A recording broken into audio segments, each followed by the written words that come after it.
All right, everybody, welcome to the Nature Journal Show. I'm here with Rachael from Doodlebugs Animal Adventures, and we're going to nature journal and draw reptiles and amphibians. Yeah, we've got quite a few reptiles for you guys to meet and a few amphibians too, and I can't wait to share them with you guys. Yay, this is so exciting. And first of all, I just wanted to motivate everybody. Usually on these episodes of the Nature Journal Show, I'm interviewing people and we're talking a lot. But tonight, I want all of you to engage in this. And so get your drawing supplies ready. And even if your pencil is just moving on the paper, taking some notes from what Rachael shares with us, that would be awesome. And I'm going to give you a bunch of tips on how to do it. So get all of your stuff ready. And Rachael, what animal do you want to start with? What do you think we should draw first? Well, I thought it would be easy and fun to kind of start off with one of the most benign of the reptiles. Because a lot of people, they see reptiles, they see a snake, they get all freaked out, they're scared, they run away, they turn off the YouTube video, they don't want to watch it, right? So I figured it would be nice to start with something a little bit cute and sweet, although honestly, they're all cute and sweet to me. But so this here is Cosmo, and Cosmo is a Russian tortoise. And one of the great things that we can look at right now when you're seeing them so close, and something that you should probably try and keep in mind when you're drawing these guys, is the difference between a turtle and a tortoise. So tortoises are actually a very special group of turtles. So every tortoise is a turtle, but not every turtle is a tortoise, okay? So turtles typically live in or near water, so they have webbed toes that look like a duck. They have more streamlined shells. So if you're drawing one of those guys, if you're drawing a turtle, its shell is usually going to be much flatter, okay? So they can swim through the water faster. They're carnivores. They eat meat. Tortoises, on the other hand, typically live on land, so their shells are much higher. They're much more dome shaped. If you think of like the Galapagos tortoise and the Aldabra tortoise, those guys have some massive high shells. You would definitely not see them swimming quickly through water, okay? And another big difference between turtles and tortoises, by looking at those feet. So we said the turtles have webbed toes, but if we look at Cosmo's feet, I'll see if he can hold still a little bit. He looks like he has elephant feet. If you can kind of see, they look a little flat like that, and you can see their nails, which is pretty helpful. These guys live on land. So tortoises live on land. There's a few exceptions of who can swim and who can't, but most tortoises can't swim. But things like the Aldabra tortoise, which is actually the second largest tortoise in the world, believe it or not, they can actually swim across seas. It's pretty unexpected. But for the most part, tortoises don't swim. In fact, if you put them in water, they're just gonna blah, blah, blah, blah, blah, all the way down to the bottom. So when you look at his feet, you can tell he's definitely a tortoise. He kind of looks like elephant feet. Look at that with those little claws and everything. And then you can also see the shell is a little bit higher, a little bit rounder. So these guys are definitely a tortoise. So you can also see all the really cool aspects of their shell if you guys are drawing. Look at the shapes on those shells. Those shapes are actually called scutes. And I don't know if you guys have heard that word before, but a scute is something we say quite a bit when we're talking about reptiles.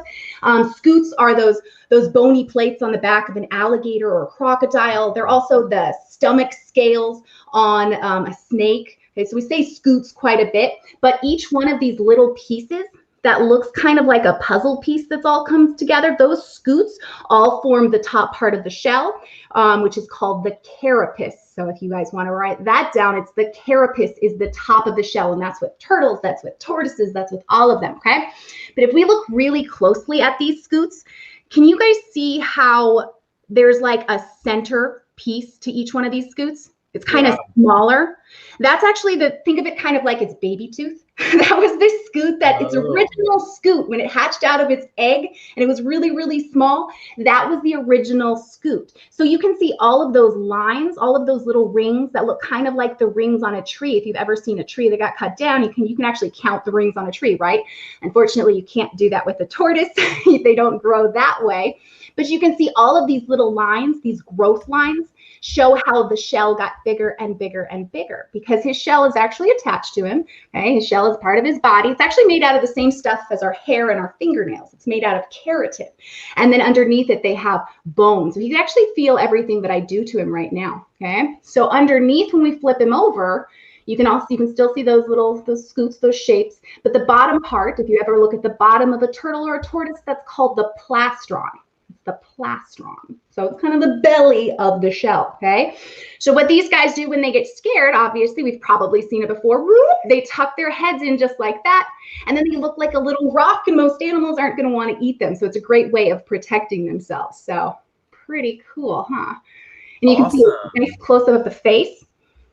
You guys can see they actually don't have any teeth. But their ancestors from millions of years ago did have teeth, believe it or not. But now all of the turtles and tortoises, all those chelonians, they all have beaks. So that front part right there is actually a beak. They file it down a little bit. Those beaks can actually get a little bit too large in captive tortoises if they're not eating the right diet, and it starts to get overgrown and they have a harder time eating. So cool. This is super exciting. I'm going to give some tips right now because some of you at home, if you're trying to nature journal, you might be feeling overwhelmed. I'm going to give you some tips and show you what I've captured just now as Rachel was talking. So I'm going to switch to my document camera here real quick. And of course, for those of you who are watching live, welcome. And for those of you who are watching this in the recorded version, you will definitely be at a pause at any moment. But just to kind of give you an idea of what I've been up to in this time, remember, you can make diagrams. That is one thing I want to really recommend. And if you've heard of sketchnoting already, then you probably know about this. So for example, as Rachel was describing the difference between turtles and tortoises, I tried to just create a diagram showing a more high shell, a low shell, and then the feet, two different feet. I have a little, I started to sketch the underside of the tortoise while she was holding it up, the plastron, and I've got these vocab words. I tried to capture the scoots and a little expanded version of that. So that's the kind of thing. You don't have to be making perfect drawings. I'll show you some I was doing yesterday, and these ones were from photos. So even if you're drawing from photos, what I want you to remember is that your drawings don't have to be answers. Your drawings can be questions also. Your drawings are your attempt to try to understand what these animals look like. So it's okay to take multiple attempts at the same thing. And that's how you'll start getting these basic shapes. And the other thing too is, remember, words are part of nature journaling as well. And if you're more comfortable writing a lot of this down as words, feel free to do that. So let's just do, what is this tortoise's name again? His name is Cosmo, which is short for cosmonauts, because these guys are one of the first types of vertebrates that went around the moon. Yeah, they were they sent a couple of mealworms, which obviously are invertebrates, but they also sent two Russian tortoises. It was a Russian expedition that went around the moon and then came back. So are they really Russian? Are those tortoises really from Russia too? Yeah, they're from Russia and surrounding areas. Yeah, oh, so wow. They're called Russian tortoises. They're also called horsefield tortoises, but most commonly in the pet trade, you'll hear them be called Russian tortoises. So it's a pretty small species of tortoise compared to a lot of the other ones out there, like those sulcatas that you see everywhere. And of course, the Galapagos that everybody knows and loves too. So these guys are a pretty small species. He's not going to get much bigger than this. That's amazing. All right, so let's just, everybody who's sketching along at home, you can follow along and look at my page to see what I'm doing, but I'm just going to try to do some quick captures of this animal in sort of a gesture type way and simplifying the shape. So definitely maybe do a couple attempts at this, the curve on top. And of course, when we're nature journaling in the field, animals are going to be moving as well. But what I like to do is do a lot of iterations. So you can definitely try multiple times. Another trick when an animal is moving a lot is to focus on one part. Like if you just decide, I'm going to focus on the leg, and maybe you notice, wow, look at how the leg actually seems to get skinnier as it goes closer to the body of the tortoise, and trying to capture some of those smaller elements of the animal instead of getting overwhelmed with the whole animal. So you can see right here, that strategy worked pretty well. Maybe I just got lucky, but here in this corner of my page, I did just get a little capture of an arm by itself. And so if you're struggling with the whole animal, try focusing on just part, and even just focusing on like the wrinkles on the leg would be really interesting, or writing down some of your questions that you might have, or things that you've just learned about Cosmo. And the shells are really complicated. The shells are sort of like pine cones or something like that, where there is a specific geometry. And if you fake it, you might not get the way that those scoots actually line up. So that's the kind of thing that you would want to pay attention to more, and maybe come back and watch this and pause it. So that is a good strategy for practicing nature journaling. I've done that before trips to Tanzania. Is I've watched nature documentaries on YouTube, and then I just pause them and keep drawing. So it seems like most of the scoots on the top, at least those central ones, are 1, 2, 3, 4 hexagons. Yes. Mm-hmm.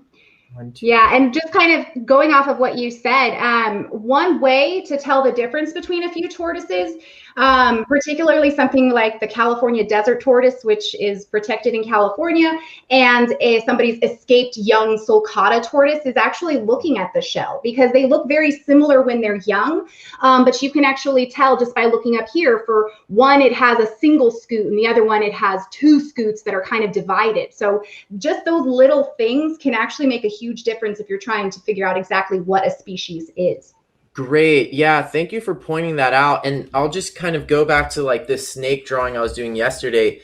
Similarly, these numbers of scales on snakes' faces can be important in identifying characteristics. So on the top here too. So it's like in nature journaling or art in general, if you're drawing a tree and you sort of fake the number of leaves, that's probably fine. But for some of these animals, the number of scales could be really important for identifying that species. So you wouldn't want to fake that. I'll try and hold them up. We don't want to hold them up too long. Like they actually can't breathe that well when you do that. So I'm going to go ahead and put him back. But you guys, we can transition. We can transition now. I'm going to look over here at the chat while you put Cosmo back. I'm going to look at the chat and see how people are doing. We've got people tuning in from a couple different places here. I see Loretta, Ivea, Jean, Angie, Jackson.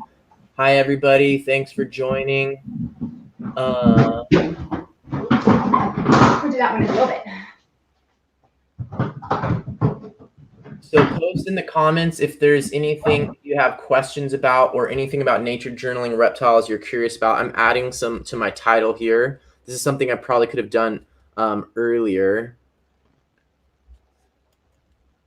Your name is Rachel. Yeah, my parents had to make things difficult.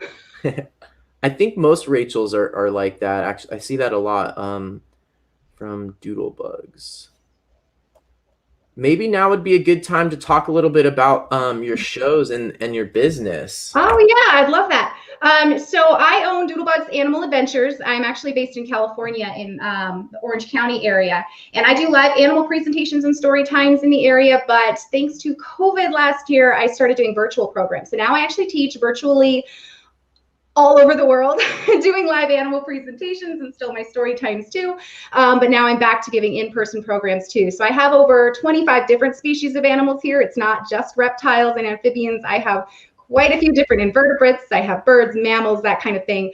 And I go to the schools and libraries and do these programs, and I get to see the kids, how excited they are about animals, how they explore in their own way, and they have their own individualized journeys on exploring these animals. And when I'm in person, a lot of times the kids get to touch a lot of the animals too, which is always a memorable thing. I don't know about you guys, but like when I was a kid and they would bring animals to my school, like I'm 38 and I still remember the feeling of those animal programs at my school, and I loved it. And being able to do that now is just a dream come true. So yeah, not something I ever thought when I was getting my degree in wildlife management.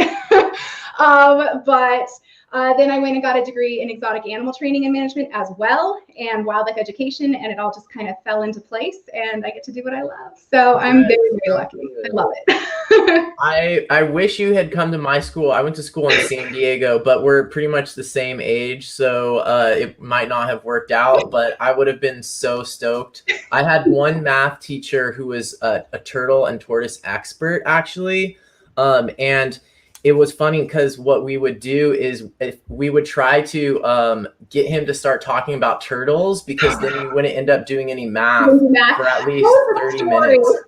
Yeah.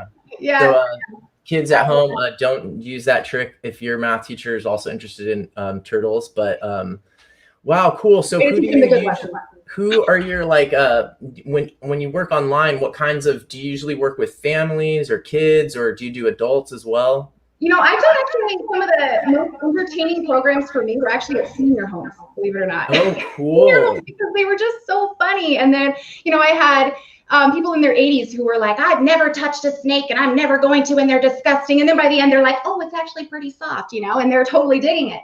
But predominantly, I work with a lot of preschools, kindergartners, first graders, gone to quite a few high schools as well. So I work with all ages, but I typically go to schools and libraries. I get asked probably daily if I do birthday parties. And I always tell folks, if you want to have a birthday party with Doodlebugs, have it in your kid's classroom, because then they're totally cool. They're learning something. Their teacher loves you. So I do that, but I don't do actual birthday parties. That's a whole different beast. Darn it. No, sorry. All right, cool. Well, it looks like you have an awesome animal out, so maybe we should switch back to checking out this animal. And I think I might put you on full screen, so everyone at home, this is me motivating you again. You can do this. I'm going to show you one other trick for nature journaling reptiles and snakes. Sometimes it's really complicated trying to draw the shape of the animal and the pattern. Here's an example where I realized I could simplify and just focus on drawing the patterns separate from the actual shape of the animal. So if you want, you could try that strategy. You could try just focusing on the shape and not the pattern, or using words. I've given you a bunch of strategies. So this is your motivation for me to actually try to nature journal this snake right now. And I'm going to put you on full layout here. So let's draw this. Awesome. Well, this here is Checkers, and Checkers is actually a gopher snake, but they do something that's going to be pretty tricky if you're ever out journaling out in the wild and you happen to be lucky enough to see one of these guys. Obviously, we never want to pick them up, never want to touch them. We enjoy wildlife from a safe distance, but these guys do mimicry. So they mimic a rattlesnake. They pretend to be a rattlesnake. And the way they do that is by taking the tip of their tail, which you can see doesn't have a rattle, but they take the tip of their tail and they hit it very quickly against dried leaves and sticks, and it makes a rattling sound. It sounds just like a rattlesnake. Now, if you've ever really looked at venomous snakes versus non-venomous snakes, oftentimes people say, you know, the venomous snake has a triangular shaped head because they have those venom glands back there, whereas a non-venomous constrictor snake doesn't have that. So their head is much more narrow. Unfortunately, if you're out in the wild and you see one of these and it's agitated or scared while it's flicking that tail, it will also flatten its head to make it look like it has venom glands. So they go full out with their mimicry. So you can kind of see he can flatten his head just like that. But typically when he's in his relaxed pose, you can see the head is much more narrow. So if he was a full-on rattlesnake, it would be much more triangular on the sides. You can also tell a lot of times with the pupils, but I don't recommend you get that close to a snake to tell whether or not it has vertical slit pupils or not. So again, this guy is a gopher snake, and the reason they're called gopher snakes, or wherever you are in the country, you may also have heard them be called bull snakes. It's all the same, Pituophis catenifer, that is the scientific name. Basically, where I'm from, we call them gopher snakes because they eat a lot of gophers, and they then also use the gophers' homes. So don't be a gopher, I guess, is the moral of the story. I don't know. So these guys are definitely a snake, and you're going to meet something later on that is not a snake, but looks like a snake. But the easiest way to tell the difference between a snake and a lizard is by looking at their heads up close. So if we're looking at Checkers here, I'm trying to get the camera to focus on Checkers and not me. He will never blink because snakes don't have eyelids. Instead, they have eye caps, or spectacles is another word for it. And it's basically just a scale that goes over their eye. They have to shed that when they shed all of their scales. Go ahead and see it right here. This would be a snake shed, which you might also find when you're out photojournaling or when you're out journaling. And this would be the eye cap or the spectacle. You can kind of see those little scales right there. It just looks like a little clear contact lens almost, okay? And another big difference between snakes and lizards is whether or not they have ear holes. So if I turn Checkers to the side here, you can see there's no hole right there. There's no external ear hole. Instead, these guys have bones in their jaw and they pick up vibrations on the ground. So lizards will typically have those ear holes and snakes won't, and you'll see that later on. But again, as we were talking about, you can kind of look at the scales on the top of the head, or the shapes on the top of the head. And oftentimes that will help you tell the difference between certain types of colubrids or different types of snakes like this. So yeah, and I'll go ahead and turn them so you can see the pattern on the back. Look at how beautiful they are. They definitely camouflage really well, just like a rattlesnake would too, which is why he's called Checkers. My daughter named him Checkers. Look at that. Very cool. You can see if you've ever, I don't recommend you ever go out and flip over a snake, but you can kind of see where the tail starts too. Yeah. So the tail would be right there at the vent, which is right here. Okay, that's a little line right there. And oftentimes you can actually count. You can see how long the tail, the actual true tail is, and that helps you tell if it's a male or a female too. So not with all snakes, but some. So when people say a snake is all tail, that's not true. No, it's not. No, in fact, lizards typically have much longer tails than snakes do. Snakes tend to have very short, stubby tails. Everything else is their ribs, it's their intestines, it's all of their innards is all the way down there. It's just stretched out incredibly long. And what's kind of weird about that is these guys can go up to a year without eating. Typically they eat once or twice a month is when they eat a meal. And then it just takes a long time to kind of get through all of that and get broken down when they go to the bathroom, obviously. But they don't have to eat very often because they do have a pretty long digestive tract there. So yeah, no, it's not all tail. It's definitely very little tail and a lot of body. Cool. You can see that bifurcated tongue is sticking out for you too. Let me see if I can move to the side. You can see on the lighter part of my hand, you can see that bifurcated tongue or that forked tongue. So lizards will have that too. Not all lizards, but some lizards and all snakes. So they basically have that forked or bifurcated tongue for smelling. So they do have nose holes. If you look really closely at a snake's face, you can see they do have nose holes. The nostrils use that just for breathing. Instead, they're going to use their tongue. Ooh, there's a lot of reverb. They're going to use their tongue for smelling. So they stick it out, they get all the scent particles out of the air, they bring it into the roof of their mouth, into the Jacobson's organ, and that's how they're going to smell.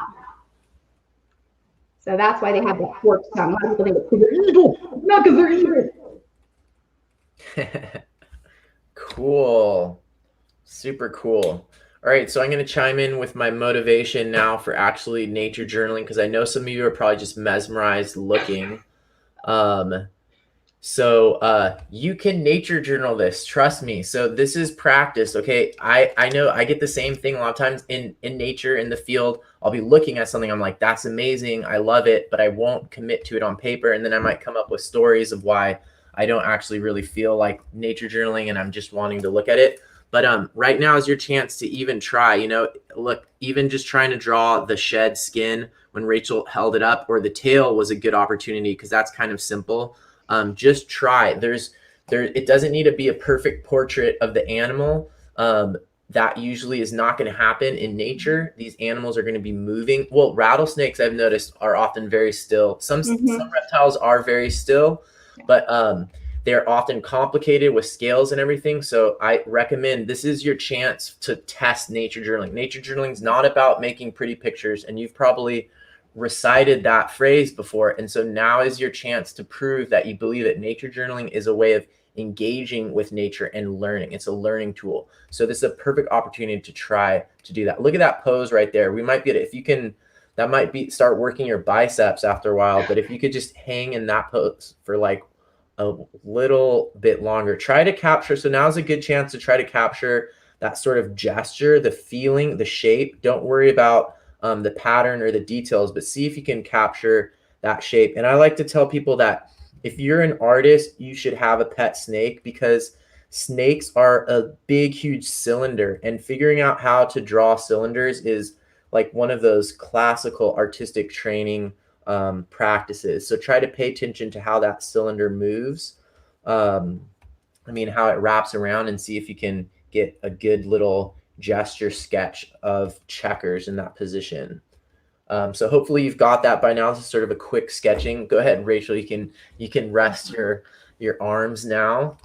So one thing that you kind of brought up was noticing the wildlife. As I've worked in zoos before for many years, And one thing that we do, particularly when we have a new animal in an enclosure, or if we have new enrichment BE in an enclosure, is we sit there and we watch it.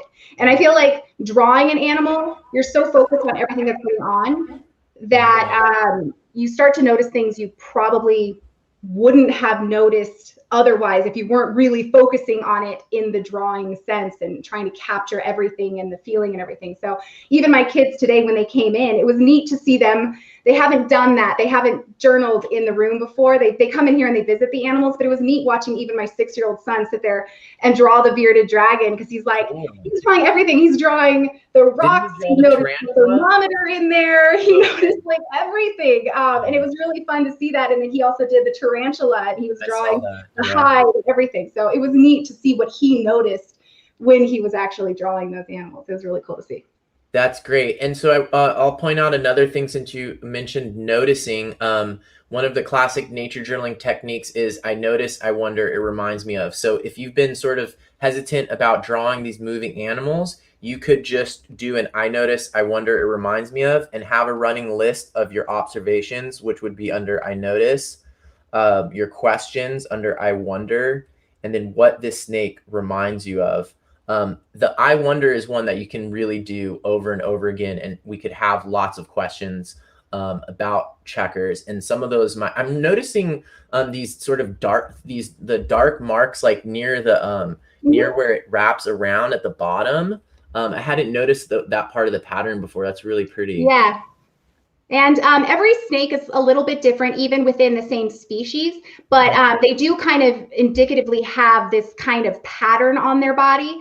And by looking at the pattern, you can also tell, a lot of times people will see these guys and then they'll see a garter snake out in the wild, and they're like, is it a gopher snake or a garter snake? They get them confused. But by looking closely, you can see if it was a garter snake, you'd have a stripe going all the way down the back. And gopher snakes don't have that. So just by noticing those little bits and those small nuances, you can really help you tell what species you're looking at. Got it. So for those of you who are watching this live, post any questions that you have, any of the observations or questions, your I noticed in your I wonder, in the comments, so that you can share them with other people. And then how comfortable is checkers okay being out for a little bit longer? Yeah. Okay, I'm gonna put you on the solo layout again so that we can keep drawing. Is checkers a male or a female? So with a lot of snakes, it's hard to tell, but I can show you one bio fact. Let me see if I can come across it while I'm holding this here.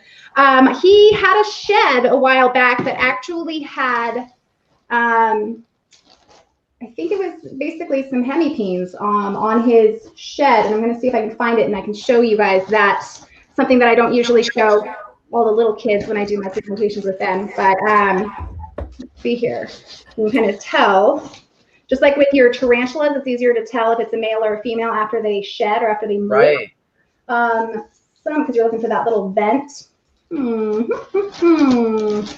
Let me see here. Oh goodness, I was hoping I'd find that one.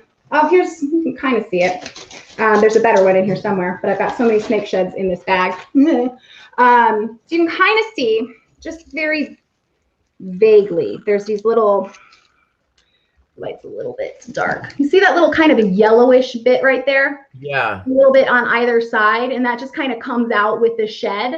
So that kind of tells me that this is most likely a male. You hear terms like popping, and you can go in there, you can probe them and figure it out. But that's really invasive. And I'm not breeding these animals, so I don't need to know with an animal like this. It's not going to change its behavior. So it's a guess that it's a male. And quite a few of my reptiles, I just kind of say male or female just because it kind of goes with the name. But because I don't like to just say it, so I just give it something, just to, particularly because I'm working with small children, they like to know Mr. Wigglesworth or whatever. Yeah, exactly. Okay, got it. Yeah, sometimes I feel like in my experience, like working with kids in nature, sometimes animals are actually like a really interesting opportunity to talk about gender and sex, and how in animals it can be different or more complicated. So it's kind of interesting. Yeah. And for me, because I work with such small children and my full message is empathy and compassion and respecting wildlife, with the younger kiddos, it almost helps out giving the animal a name and a personality that as a biologist, I don't necessarily need because I don't do the anthropomorphism when I'm working out in the field. But with the children, it helps them have that connection, which is just vital when you're trying to particularly overcome pre-existing fears and things like tarantulas and snakes. Having them have that emotional connection to another living thing, I think, is key in any type of conservation outreach. Yeah, that is such a good point. You kind of see the band over his head. You'll see that a lot with these guys. You can kind of see that little band right there, right by his eyes. It definitely sounds just like a rattlesnake when they flick this tail against the dried leaves and sticks. He's done it only a few times when I startled him in his enclosure, and it gets your heart pumping a little bit, even knowing it's just a gopher snake. Does your gopher snake ever, does he ever musk on you? No, he never has. And in fact, none of my snakes, even my milk snake, which is a type of king snake, and they're known for doing that, particularly when they're babies, none of them have ever done that. Growing up, I had a garter snake that used to do that every time you pick him up. And I've worked with other king snakes that have done it before, but he's absolutely never done it. And he's actually wild caught, not by me. He was actually found in somebody's backyard. They thought it was a rattlesnake, so they called a snake specialist to come and remove it. That person came, found out it wasn't a rattlesnake, saw it was a gopher snake, and decided to keep it as a pet for 3 years. And then they didn't want it anymore. So unfortunately, you can't really safely release them or responsibly release them out into the wild because, one, they're, you can't put them exactly where you found them. And you could also be putting bacteria and diseases in certain areas unintentionally. So unfortunately, he has a home for life here at Doodlebugs. They was relinquished to me, but please never, ever take animals out of the wild. Don't try to keep them as pets out of the wild. Leave them there. Enjoy them from a distance. Definitely. I am going to just share some of the gesture sketches I'm doing, maybe to motivate people and give you an idea of what you could be hoping for, or to show you how bad mine actually look. Maybe that will motivate you. So you can see, just trying to pay attention to these shapes. And one thing that I think is easy to forget when you're drawing a snake is these places right here where there's this transition, because it's not a perfect circle. There are still planes here, so you can see I couldn't actually see the scoots, but the stomach would be there somewhere. Or on this one, you can see as it wraps around, there is this line here that is the stomach and turns into the sides. They're almost like slightly more rectangular than you'd think. So try to pay attention to those, because those are the things that will help you give that illusion of three-dimensionality in your drawing. Yeah, and you can really see that pattern there on the side of where the scales transition. Trying to capture that a little bit. He's actually holding still for us. That's nice. Yeah. Oh, I might turn him in a second so you guys can see his chin. It's a cute chin, but that's something that you probably wouldn't see a snake out in the wild. So let's see if I can flip him just a little bit. He's holding still so nicely. Oh yeah, that is cute. Yeah. That's where the jaw separates or something? A little bit, yeah. So snakes and some lizards too, they actually have they have ligaments on the side of their mouth that allow them to stretch their jaws open super wide. And then they can also separate their upper and lower jaws. They're still attached, it's just spread out really wide. And that's why sometimes after you see a snake eat, it does this adorable like yawn, and there's just like, it looks like a yawn, but what they're actually doing is kind of resetting their jaw. So adorable thing for something kind of that was gruesome that just happened. Yeah. So unfortunately, yeah, we hear a lot that snakes can separate their jaws, and it's not a separation, it's a stretching. Think of it more like rubber bands stretching. Stretching, got it. Okay, so just a drawing tip here. These are sort of these, the main body is sort of these flattened cylinders, but this will come into play with some of the other reptiles too. When you're drawing the head, they're usually not going to be straight on, but try to think about what are the planes that you're seeing. What kind of, rectangular shapes can you simplify things to? So this is just a box, like a Lego basically. But a lot of times the snake is going to, so right now you can see on checkers between the eyes would be a really good place to notice how that is related to a rectangle. Obviously it has slightly more complicated angles, but try to look for those angles and try to simplify them and exaggerate them maybe in your drawing, so that you can get that illusion of three-dimensionality. And obviously it's not going to be as simple as a regular rectangle, but at least looking for these intersections. And there might be places where the scales are showing you that, or the shadows. Sometimes shadows will indicate to you, okay, there's a plane. That plane word is super critical for drawing three-dimensional shapes. So always be looking for those. And what angle, try to talk to yourself even, okay, it looks like the face angles back down a little bit there, or it comes behind the eyes and then it goes down again at a different angle. So try to pay attention to those planes. Cool. Very fun. I could nature journal snakes all day long, to tell you the truth. But I think we should maybe switch to another animal. It sounds like you had some ideas, and maybe I'll eat a little bit of chocolate while finding the next one. I'll be at home, your chocolate also. Rachel will have to wait until she's done handling animals, probably. Wash those hands off. So let's go ahead and stick with the reptiles a little bit, but let's try ahead and switch it up a little bit. I want to show you, this is actually one of my favorite reptiles that I have here. They were thought to be extinct for almost 100 years. Oh. Yeah, so they're found in the islands of New Caledonia. And a hurricane came through in the 90s, and so scientists went in. They wanted to see what they could find, see how the biodiversity on the island had been impacted after that massive hurricane. And what's exciting is they actually found this animal while they were there. Turns out this animal was not extinct after all. It was just a little bit harder to find than they thought it was. And I'm actually going to see if she'll sit on this so you can see a better contrast to how she looks. But this here is Roberta, named after Robert Seep, who is the scientist that rediscovered these guys. They since have been put in a different grouping than they were originally when they were first discovered, but they are crested geckos or eyelash geckos. Now, the reason they're called eyelash geckos or crested geckos is because, oh, you're just not going to do it. She's like, no, I want to be on your hand. She has some scales up above her eye that go all the way down her back. And she's going to jump on the camera a few times. So please, nobody be drinking coffee that they're going to like spill on their laps, because it does look kind of scary when it happens.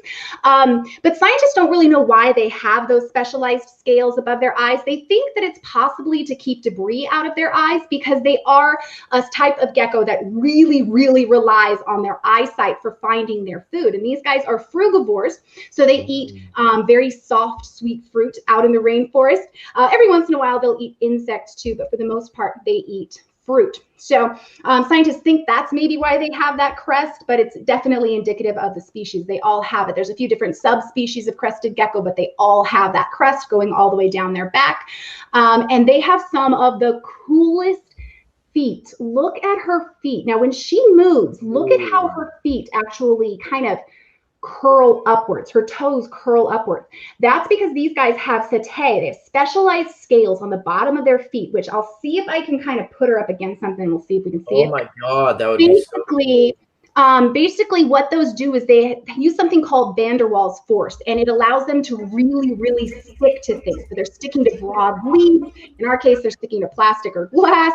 And it's so stuck that if she tried to walk and just like lift her foot up, it's not physically possible. So they have to curl their toes with these double jointed toes to release that pressure. Can you see how they're kind of curving upwards like that? What did you say the force? What was the physical force? Van der Waals force. So it's And it's not just suction. no, it's not suction. Okay, so she's gonna jump right at you guys in a second. Okay, I'm ready. So now she's gonna go down instead. She's so don't adorable. disconnect from this video, please. But so she's a gecko, obviously. And one cute thing about geckos is why we call them geckos in the first place. And it's because they're a type of lizard that actually talks, if that makes sense. Things like the tokay gecko, they will actually say tokay, tokay, and other geckos will say gecko. So they're in the family Geckonidae. Oh my god. They're in the family Geckonidae because they make noises that sound like geckos.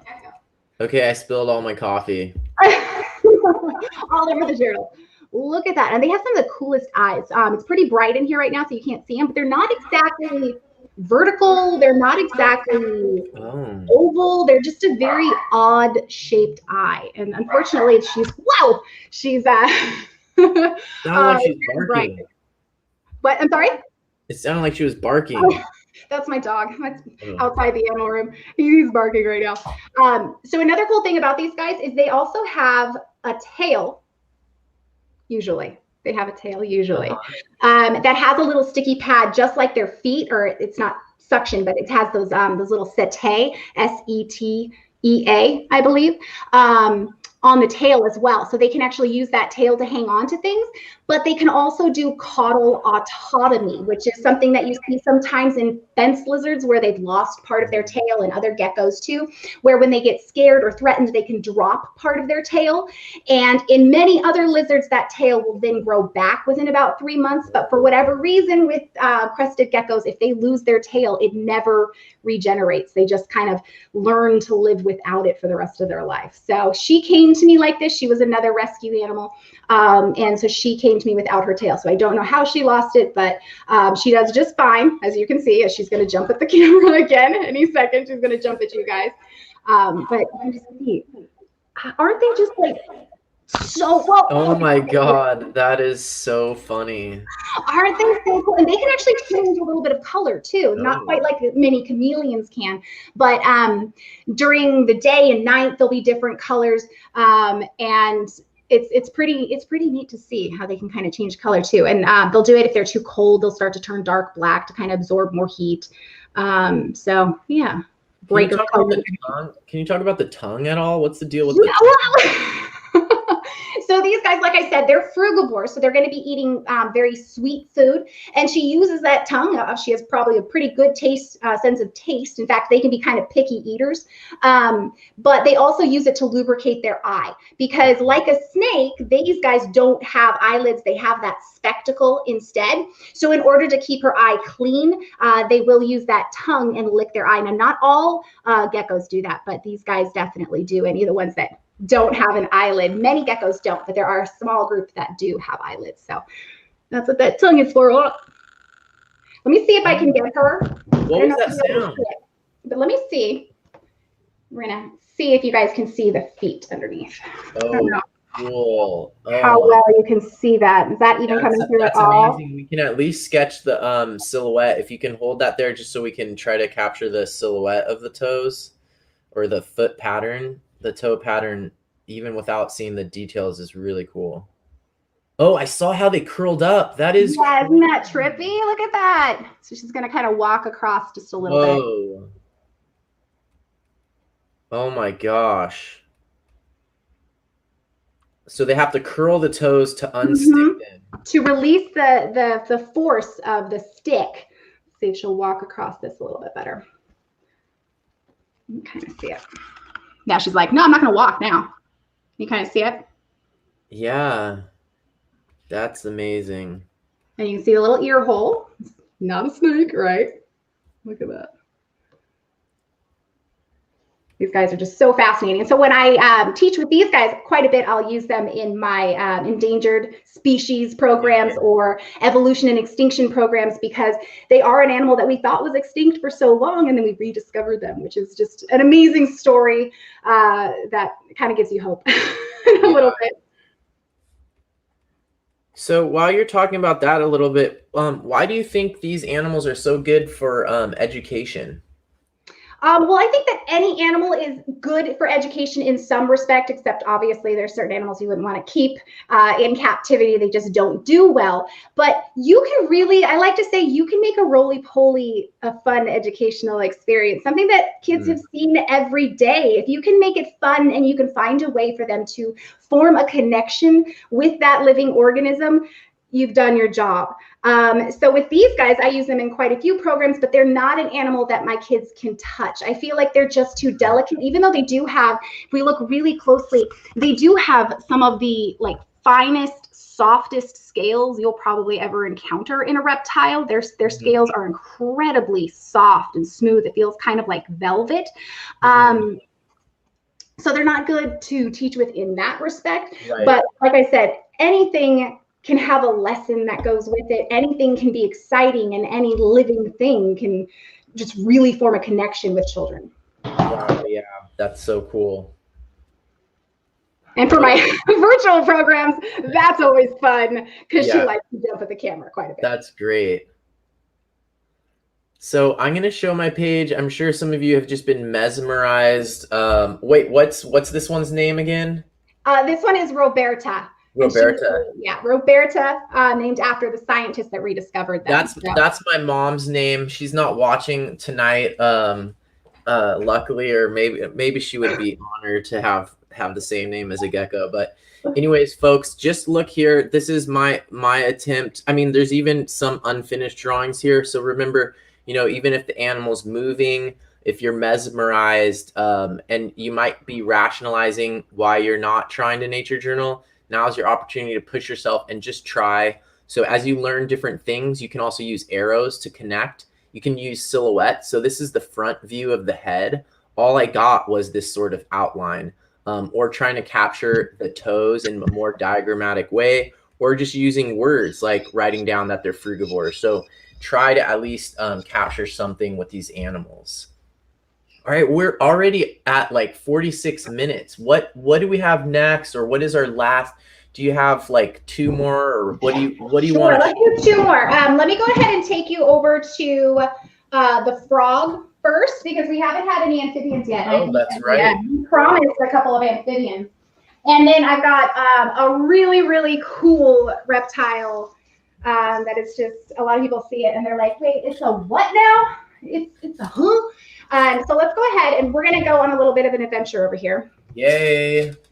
Nobody get motion sickness, please. This is not something I do during my my virtual classes. Ooh, okay. This is fun. So we're going to go into the enclosure this time, because I think it'll be a lot easier. They'll hold still a lot better. So this type of frog, this amphibian, let's see what you're seeing here.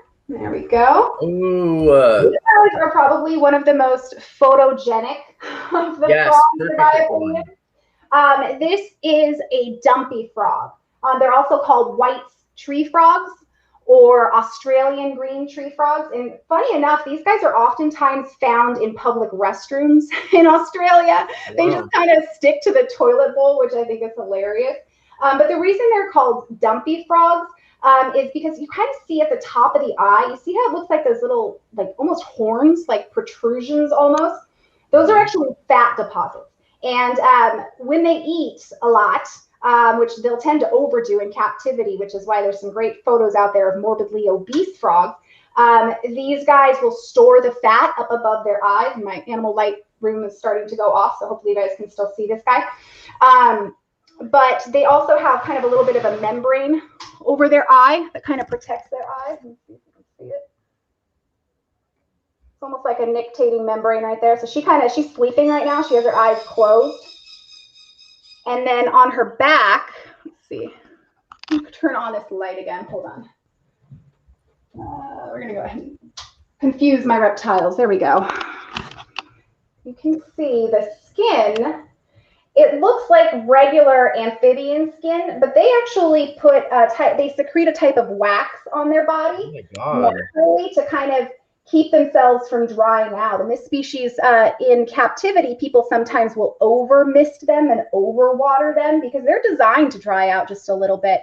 And if you over mist them, they can actually start to get moldy. Oh my They can get bacterial infections and stuff from that. But you can kind of see those fat deposits right up above the eye if I move the camera down a little bit. Yeah. Isn't that cool? And then they kind of get like this little double chin there too. Yeah. They look adorable, but that's why they get that common name of dumpy frog. It's they get a dumpy appearance to them. Wow, that is so amazing. You can see the little tapanum, the ear right there as well. Yeah. And these guys will also change color. So if you're seeing them during the day, they're usually going to be a darker brown. And if you're looking at them at night, they tend to be a little bit more green. Or sorry, flip that. A little more green during the day and dark brown at night. And I think I've never seen it written anywhere or documented, but I kind of feel like it's partially for camouflage. I feel like when it's daytime, they want to blend in with the green trees, and at night, they want to be a little bit darker to blend in with the dark. But again, not something that has ever been recorded anywhere. And I have no idea how to reminding people of a lot of different things, which is something I want to point out here. If you are drawing along and nature journaling along, there's certain animals like this one where you might try to draw it and then you look at your drawing and you think that looks really weird or really silly, or it looks like something different, like a big smiley face or a goofy smiley face. Well, that's probably not you. That's probably actually the animal. There's certain animals, like I remember trying to draw hyenas and they were all looking like teddy bears. So there's certain faces and certain things that are just challenging subjects to draw. So don't let that stop you. Don't blame yourself. It could just be the subject matter. And this animal does have such a fascinating face. If your face comes out and you're drawing looking kind of weird, don't stop. Don't give up. Keep drawing or taking notes. It sounds like people are really noticing a lot of things about this animal. Really cool. I'm fascinated by the whole wax production thing. Yeah. And sometimes you can almost kind of see it too. It looks kind of splotchy and white. And there's a few frogs out there that do this. In fact, I don't know if you want to see it, but it's not wax, but they have some special ways to protect themselves. So if you compare this dumpy frog here really fast. Again, I'm gonna get all seasick over here. But if you compare that frog to my other frog, it's gonna be a little bit harder to see. He's estivating right now. So when an animal estivates, it's basically like brumation, but it's what they do when it's too hot or dry. And this frog that I have, is actually not doing programs right now because he's in full estivation right now. And it's not because she got to dry, she's actually supposed to do this. Let's see if you can see it. She's actually a pixie frog. Let me see. Tell me if I'm getting close. Am I getting close? Can you see it? Yeah. So you see how she looks like maybe there's plastic or something over her? She is alive. But she's covered in mucus right now. Just a gross mucus. Oh, that's her face. I didn't realize that was her eyes are there, huh? So those are her eyes right there. And they're completely covered with a mucus layer right now that's just dried out. My goodness. So if I was to put her in this water dish over here, it would start to come off, and it's kind of like layers of snot. It reminds me of snot. Yeah, it's really gross, but it's just a natural behavior for these guys because they live in the deserts of Africa, and to keep themselves from drying out, because they are an amphibian, they do want to have that protective layer on their skin. They'll seal themselves off in that mucus cocoon, and they'll sleep, and they can sleep for over a year. And all they're doing is waiting for the rain to come. As soon as the rain comes, they reproduce, they lay those eggs. The whole metamorphosis cycle takes only a few weeks, and then they get bigger and will do it again and again and again. So it's pretty intense, but we have to keep in mind they live in a very intense environment. So what do you think triggers them in captivity? If it's not the rain, what triggers them to go into? You said it's estivation. Yeah, it's estivation. So, and a lot of animals will do that, but estivation, think of it like hibernation when it's hot. Right. So honestly, I don't know why she's doing it, because it's not overly hot where she is. It's not any change. So it could just be a cyclical, natural thing for her to do at this age. She hasn't done it in the past, and I've had her for 3 years now. So why she's now doing it, I don't know. But because it's a natural behavior, I'm just going to let her do it. And I know her weight is good. I'm not going to be worried about it. And I'm not going to try and not have her do it because it's something that they would do out in the wild. Right. Wow, that was so amazing. I mean, the eyes to me was just the most amazing part. They're just sealed shut completely. Yeah. So let me go ahead and bring out. Are you done talking about the frogs? Did you want to show them anything else? No, that's great. That's great. So this is one, we were talking about the difference between snakes and lizards. Oh my gosh. Oh my gosh. I've seen this on your Instagram before, which I should remind everybody to have to check out Rachel's Instagram and TikTok as well. There's no dancing in the TikTok. Amazing. So, and you can see, even if you're not on TikTok anymore or at all, you can see some of those on her Instagram. Yes. Oh my gosh, this is such a fascinating animal right here. This is Mr. Wigglesworth, and I love to bring this one out for my reptile programs because I always have the kids go, do you think it's a snake or do you think it's a lizard? Let's use what we've learned and figure it out. So we said that snakes don't have eyelids and they don't have ear holes, and snakes also tend to have shorter tails. So if we compare Mr. Wigglesworth, who will during the whole time I have him out demonstrate why he's called Mr. Wigglesworth, if we look at him up close, if he holds still just long enough, he can actually blink. He does have eyelids, and you see that little dot like right below my eye, that little circle right there, that is his ear hole. He does have ear holes. So, and then if we look at his tail, again, we can tell where a tail starts by looking at the vent or the cloaca. It's right here, where my fingers are. So all of that down there is tail. That's all. Oh my God. And then all of this is body. So we know that he is definitely a lizard. He's a legless lizard, or a Russian legless lizard, European legless lizard. They're also called glass lizards, and they're also called sheltopusik. So they are definitely a lizard, but they don't have any legs. So, I mean, that is just everything you learned in preschool and kindergarten just out the window at that point, right? So the reason they're called sheltopusik, basically it's Russian for yellow belly. They do have a little bit of a yellowish belly, but not quite to the extent that I agree with that common name. But the reason they're called glass lizards is because they can also do that caudal autotomy. So they can break off part of their tail and they can regrow it. They can regenerate that tail. I've never seen it, and mine has never done it, but they can. And it's said to shatter like glass. Oh my gosh. Yeah, so one difference when you're drawing these guys versus a snake is this lateral groove right here. If I move him a little bit closer, let's see if he'll turn. Yeah.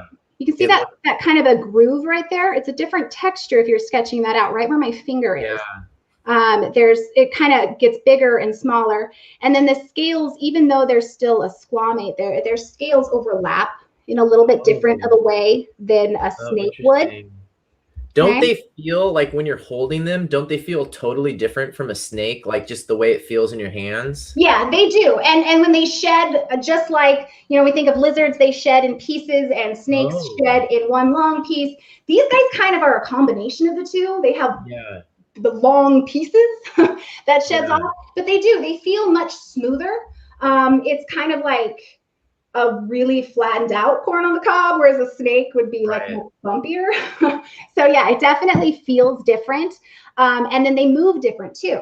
So these guys spin, whereas the snakes do that more indicative slither movement too. So the whole reason they don't have legs is their ancestors probably did millions of years ago. They probably did have, or many years ago, they probably had legs. And we know that because they still have, unfortunately, what you probably won't be able to see because I can barely see it. They have vestigial appendages right where their cloaca starts, right where their back legs would be. There's these itty bitty little nubs that are only about 1 millimeter, 2 millimeters in length. And So if we did an X-ray, you could actually see some little bones sticking out Wow. from their ancestors from millions of years ago, because their ancestors were probably lizards that lived above ground.